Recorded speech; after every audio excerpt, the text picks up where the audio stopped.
കേരളത്തിലെ മുഴുവൻ സാമ്പത്തിക പ്രതിസന്ധിക്കും കാരണം പിടിപ്പുകേടാണ്, കെടുകാര്യസ്ഥതയാണ് എന്നാണ് അക്കമിട്ടു പറഞ്ഞിരിക്കുന്നത്. അല്ലെങ്കിൽ കേരളത്തിന്റെ സാമ്പത്തിക രംഗം കൂടുതൽ കടുക്കാൻ പോകുന്ന ഒരു കാലഘട്ടത്തിലേക്കാണ് നമ്മൾ അടുത്ത ബജറ്റ് അവതരിപ്പിക്കാൻ പോകുന്നത്. കേന്ദ്രത്തിന്റെ കടം എടുക്കാനുള്ള ശതമാനം 3% നിന്ന് 6.8% ഉയർത്തുകയും അത്തരത്തിൽ കടമെടുത്തു പോവുകയും ചെയ്യുന്നു. സംസ്ഥാനങ്ങളുടെ ചാട്ടം എങ്ങോട്ടാണെന്നൊക്കെ എനിക്ക് മനസ്സിലാകുന്നുണ്ട്. ആ വെള്ളം അങ്ങ് വാങ്ങി വെച്ചേക്കാണെങ്കിൽ മറ്റു സംസ്ഥാനങ്ങളിൽ 4.5%, 5% വരെ GDP-യുടെ കടമെടുക്കാൻ അനുവാദം കൊടുക്കുമ്പോൾ കേരളത്തിന്റെ കടമെടുപ്പ് തോത് 3% നിന്ന് 2.5% കുറച്ചതാണ് ഇവിടുത്തെ ചോദ്യം.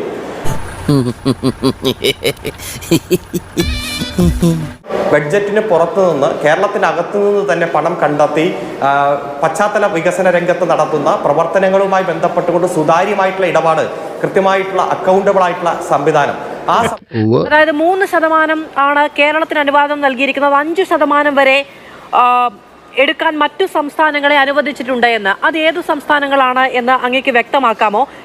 അതൊക്കെ വേണം.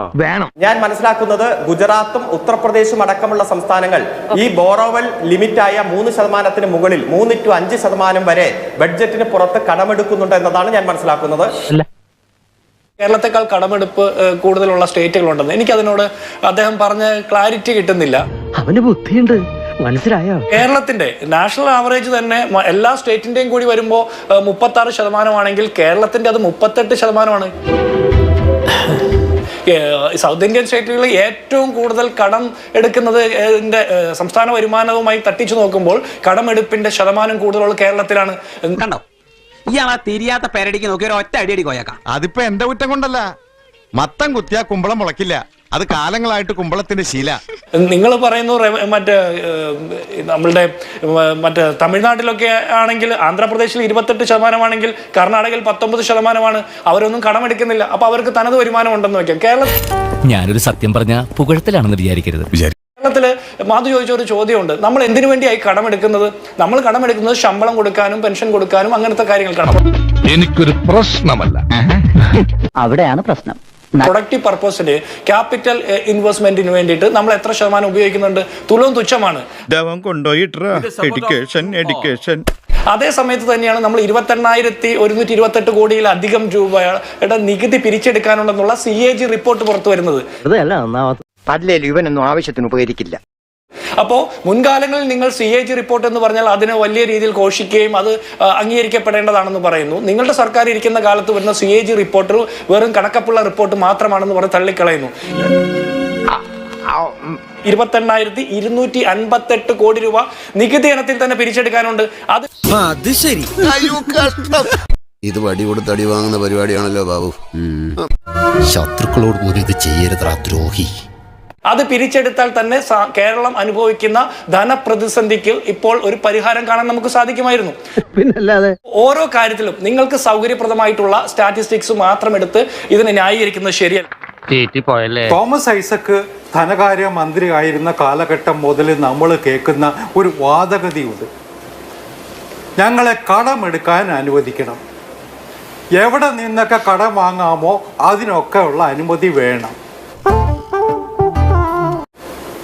അതേ സമയത്ത് ഇവരുടെ സർക്കാർ ഒരു കാലഘട്ടത്തിൽ പോലും കടം വാങ്ങാതെ കേരളത്തെ സ്വന്തം കാലിൽ നിൽക്കാനുള്ള ഒരു കർമ്മ പദ്ധതിയെ കുറിച്ച് ചിന്തിച്ചിട്ടുണ്ടോ? അങ്ങനെ പറഞ്ഞു കൊടുക്കും സാറേ. കഴിഞ്ഞ ഒരു 5-8 വർഷമായല്ലോ അധികാരത്തിൽ വന്നിട്ട്. ആദ്യം മുതൽ ഐസക്കിന്റെ പ്രസ്താവന മുതൽ ഇപ്പോൾ ബാലഗോപാലിന്റെ പ്രസ്താവനകൾ വരെ എടുത്ത് പരിശോധിച്ചോളൂ. ഇവർക്ക് ആകെ പറയാനുള്ളത് ഇനിയും വേണം കടം, ഇനിയും വേണം കടം എന്നാണ്. നിനക്കതൊക്കെ എങ്ങനെ സാധിക്കും? വകുപ്പ് ഒരു തവളപത്രം പുറപ്പെടുവിച്ചിരുന്നു. അതിൽ പറയുന്ന കുറെ കാര്യങ്ങളുണ്ട്. കേരളം അപകടത്തിലാണ്, കേരളത്തിന് ഈ നിലയിൽ മുന്നോട്ട് പോകാൻ കഴിയില്ല, കേരളത്തിന്റെ സമ്പദ്ഘടനയെ നേരായ പാതയിൽ എത്തിക്കണം, we have to bring it back to the rails എന്ന് പറഞ്ഞു തുടങ്ങിയ സർക്കാരാണിത്. ആളിയന്റെ മുഖത്തൊരു ഹിംസാഭാവം തെളിയുന്നുണ്ട്. അതെന്റെ കയ്യിലേക്ക് പടരുമെന്നാ ഇപ്പൊ എന്റെ പേടി. 2016 മുതൽ ഇവർക്ക് അറിയാമായിരുന്നു കേരളത്തിലെ സമ്പദ്ഘടന തകരാറിലാണ്, അപകടത്തിലാണ് എന്ന്. അതിനെ നേൽവഴിയിലേക്ക് കൊണ്ടുവരാൻ, അതിനെ മെച്ചപ്പെടുത്താൻ വേണ്ടി ഒരു ശ്രമവും നടത്തിയിട്ടില്ല എന്നാണ് കേന്ദ്രം ചൂണ്ടിക്കാണിക്കുന്നത്. എല്ലാരും കൂടെ ശവത്തി കുത്താടാ. തന്റെ ഈ വേഷം കെട്ടൊന്നും കിഴക്കമായിട്ട് കുരിഞ്ഞെടുത്ത് നടക്കില്ല. 9ാമതാണ് കേരളത്തിന്റെ കടം. അതായത് കേരളത്തെക്കാൾ കടമുള്ള 8 സംസ്ഥാനങ്ങളുണ്ട്. അപ്പോൾ വലിയ രൂപത്തിൽ ഇൻകം ഉള്ള സംസ്ഥാനങ്ങൾ, കേരളത്തെക്കാൾ കടമുള്ള സംസ്ഥാനങ്ങളുണ്ട്.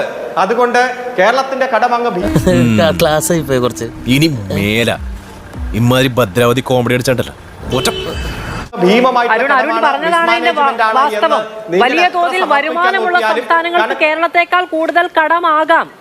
നമ്മുടെ റവന്യൂവുമായി തട്ടിച്ചു നോക്കുമ്പോഴുള്ള പെർസെന്റ് ആണ് പ്രശ്നം. തീരെ വിദ്യാഭ്യാസം വിവരമൊന്നും ഇല്ലേ, വിഡ്ഢിത്തിരെ പറയുള്ളൂ തെണ്ടി. ാണ് കേരളത്തിന് മാത്രം കിട്ടേണ്ടതൊന്നും നൽകാത്തത് എന്നുള്ള ചോദ്യമായിരിക്കും നാളെ നിയമസഭയിൽ അലയടിക്കുക.